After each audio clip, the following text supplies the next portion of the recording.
اتصدمت لما عرفت ان سعرها $70 بس، يعني تقريبا 250 درهم اماراتي. والسماعه دي هي الكليبس 1 من شركه اسمها ساوند بيتس. وطبعا زي ما انتم متعودين هتسمعوا صوت مايك السماعه وهتسمعوا صوت السماعه في الفيديوهات، في الاغاني، الاصوات المحيطيه، وفي الجيمنج كمان. بس الاول تعالوا نبدا بتجربه الانبوكسنج.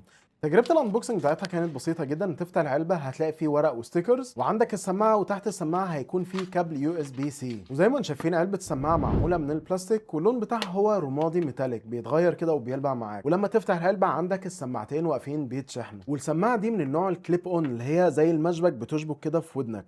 وانا اول ما جربتها الموضوع خد معايا مثلا بتاع دقيقه عقبال ما اظبط كده والاقي المكان المناسب اللي هتفضل في ودني فيه عشان ما تبقاش مضايقاني.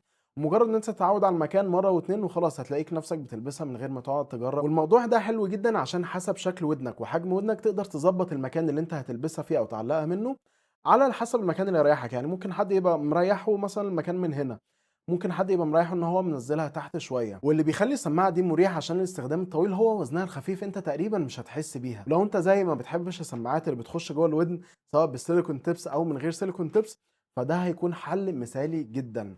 وكمان ميزه انها كليب اون، فانت مستحيل توقع السماعه دي من ودنك مهما هزيت وحركت وجريت. السماعه مش هتقع. السماعه ما وقعتش مني غير لما خبطتها من على ودني. لكن اكتر حاجه استغربتها بصراحه كانت قلقاني من الاداء بتاع السماعه، ان السماعه ما لقيتش واحده مكتوب عليها ار وال، يعني ما فيش يمين وشمال. فالموضوع ده بالنسبه لي كان محير جدا. فمعنى كده ان الاداء بتاعها في الاصوات المحيطيه وفي الجيمنج مش هيكون كويس، لان انت بتبقى محتاج تعرف الحاجه جايه منين، من اليمين، من الشمال، من فوق، من تحت. لكن الموضوع طلع ان السماعه اوتوماتيك بتظبط نفسها على حسب ما انت هتلبسها فين.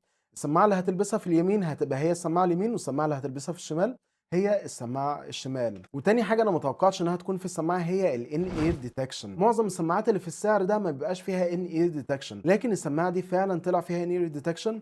واول ما بحط السماعه بتشغل الحاجه اللي انا بتفرج عليها، واللحظه اللي انا بشيل فيها السماعه الحاجه اللي انا بتفرج عليها بتقف. وحاجه كمان ابهرتني فيها دول كونكتيفيتي، يعني تقدر تشغلها على جهازين في نفس الوقت ايا كان الجهازين ايه. وبدل ما اقعد احكي لكم على سرعه انها بتنقل ومش عارف ايه، اسمعوا بنفسكم. بس خلي بالك ان انت تشتري جراب نوع كويس، لو ما عجبتنيش فيه واللي ممكن تكون سبب ان الناس هتقدر تستخدم الاكونت اللي انت كنت مستخدمه قبل كده مع شات جي بي تي. بجد انا انبهرت جدا من الاداء بتاعها في النقطه دي. حاجه كمان موجوده في السماعه هي التاتش كنترولز، لكن هم عاملينها بحذر شويه. بحذر يعني ايه؟ انها ما بتشتغلش من لمسه واحده.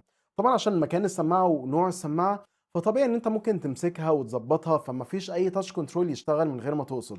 فاول تاتش كنترول هيشتغل معاك من لمستين ان انت توقف وتشغل، وثلاث لمسات عشان تجيب الفيديو اللي قبله او اللي بعده على حسب السماعه اللي انت هتلمس عليها. وطبعا تقدر تخصص الحاجات دي كلها من التطبيق بتاع السماعه اسمه بيتس اوديو. والتطبيق مهم جدا ان انت تستخدمه مع السماعه عشان بيديك تحكمات كتير. بيخليك تقفل وتفعل خاصيه الدولبي ساوند، وكمان تختار النمط اللي انت عايزه، المزيكا ولا الافلام. وكمان من عليه تقدر تفعل نمط الجيمنج مود، تلغي خاصيه الان اير ديتكشن او خاصيه الدول كونكتيفيتي. وحاجه كمان تقدر تعملها من التطبيق ان انت تظبط في الاي كيو بتاعك. لما تروح على الاي كيو هتلاقي فيه انماط جاهزه كده تقدر تستخدمها، وكمان في جزء كاستم عشان تقدر تظبط الاي كيو على حسب ما انت عايز بالظبط لو انت تقدر تعمل حاجه زي دي. واللي عجبني هنا كمان ان في خاصيه الادابتيف اي كيو، انها بتعمل لك تيست في ودنك زي اللي بتعمله على الايربودز والايربودز برو. بتشغل لك اصوات على ترددات مختلفه عشان تختبر ودنك، وبتاخد النتيجه دي عشان تعمل لك اي كيو مظبوط للسمع بتاعك. وانا لما عملت الاختبار وفعلته فعلا حسيت بالفرق في الصوت، وكان بالنسبه لي احسن من العادي. وكمان من التطبيق تقدر تعمل فيرموير ابديت، وكمان فيها خاصيه الفاين ماي، وتقدر تشوف مكان السماعه فين وتقدر تشغل صوت. بس للاسف الصوت بتاعها ما كانش عالي قوي لما تشغل الصوت من السماعه عشان تعرف هي فين. نيجي بقى لجودة الصوت، والسماعة فعلا أبهرتني بجودة الصوت بتاعتها. أنا متوقعتش السماعة زي دي بالفورم فاكتور ده بالسعر ده هتديني الجودة دي. الصوت فيها حلو جدا، في دايناميك رينج عالي جدا، والناس اللي بتحب البيز فهتكون مبسوطة جدا بالسماعة دي. البيز فيها كويس، بتفرق ما بين الآلات والأصوات اللي موجودة. ولو بتتفرج على أفلام ففعل خاصية الدولبي ساوند على الأفلام، وهتحس بفرق كبير جدا وتحسن كبير في الصوت، وهتسمع اصوات محيطيه بشكل احسن بكتير. لكن الفكره ان انت ما تفعلش الخاصيه دي لو انت بتتفرج على فيديوهات عاديه، لان بحس انها بتبوظ الصوت اكتر. وطبعا جربتها في الجيمنج والاداء بتاعها كان كويس جدا. بس اهم حاجه ان انت تفعل الجيمنج مود، لان من غير الجيمنج مود كنت بحس بتاخير بسيط جدا، جزء من الثانيه. واللي اتحسن مع الجيمنج مود هي الاصوات اللي حواليك واماكنها فين بالظبط، لكن انا مش حاسس ان دي هتكون احسن سماعه للجيمنج مخصوص، لان انا كنت بسمع الاصوات جايه من انهي ناحيه والخطوات جايه من انهي ناحيه، لكن ما بحسش بالبعد بتاع الخطوات. يعني مثلا الصوت بيقرب عليا، او مثلا هو يمين بس اليمين الناحيه دي ولا الناحيه دي. وقبل ما تكملوا الفيديو انا افضل ان الجزء الجاي تلبسوا سماعات عشان تقدروا تسمعوا بالظبط اللي انتوا هتسمعوه من السماعه دي لما تستخدموها. قبل ما نكمل الفيديو في حاجه بس كنت حابب اوضحها، لان انا لما سجلت صوت السماعه حسيت ان الصوت في التسجيل كان مكتوم شويه، وانا حاولت ان انا اعيدها اكتر من مره، بس للاسف اللي انتوا هتسمعوه ده كانت احسن نتيجه طلعت معايا. وده عشان شكل السماعه نفسه، الشكل بتاع السماعه اللي بيخرج منه الصوت هو مش موجه جوه الودن زي سماعات مثلا زي الايربودز والناثينج، انها بتبقى بره الودن، فعشان تسمع الصوت حتى لو انت لافف السماعه باي اتجاه. فعشان كده الصوت اللي انتوا هتسمعوه هيبقى مكتوم شويه، لكن هو في الحقيقه احسن من كده. الصوت الاداء اللي انتوا هتسمعوه هو بس الكتمه دي مش موجوده في الحقيقه. Double KO!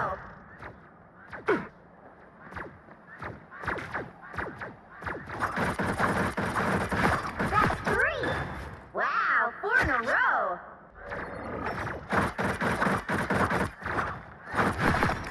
وتعالوا دلوقتي اسمعكم نفسكم صوت المايك بتاعها. والصوت اللي انتوا سامعينه ده هو متسجل بالمايك بتاع الساوند بيتس كليب 1.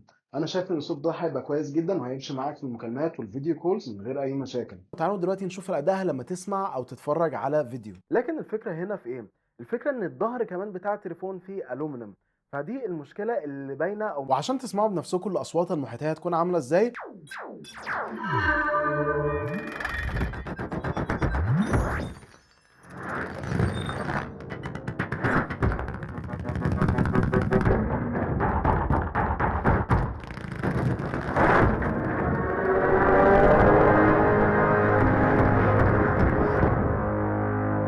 دلوقتي انا بعتذر جدا عشان الجزء اللي جاي ده هيكون فيه اغاني للي مهتم ان هو يعرف الاداء بتاعها عامل ازاي.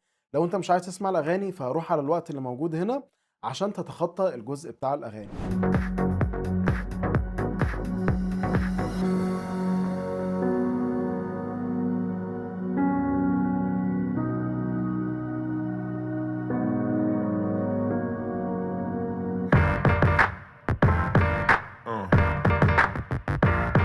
Yeah.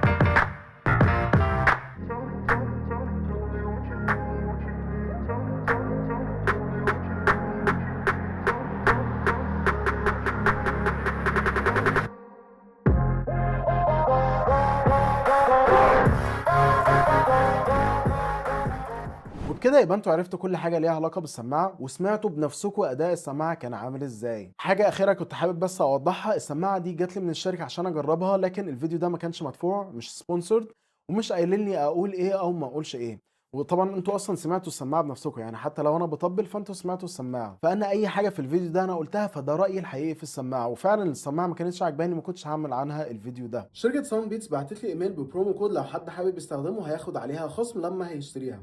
انا مش عايد عليا اي حاجه، مش هاخد اي نسبه. لو انتوا حابين الخصم، حابين تشتروا السماعه، استخدموا الكود، مش خسرانين حاجه. نيجي بقى لاهم سؤال، هل السماعه دي تستاهل؟ طبعا انا شايف ان السماعه دي تستاهل، وخصوصا بالسعر بتاعها، فانت بتاخد امكانيات جباره على سعر رخيص جدا 250 درهم. فانت لو بتدور على السماعه في الفئه السعريه دي، او حابب ان انت تجرب سماعه من النوع الكليب اون زي المشبك دي، فانا انصح جدا ان انت تجرب الكليب 1 من ساوند بيتس. لو عندكم اي استفسارات او اسئله اكتبوها لي تحت في التعليقات، ما تنسوش تعملوا لايك وشير وتابعوني عشان ما يفوتكوش الفيديوهات الجايه. ان شاء الله اشوفكم الفيديو الجاي. السلام عليكم.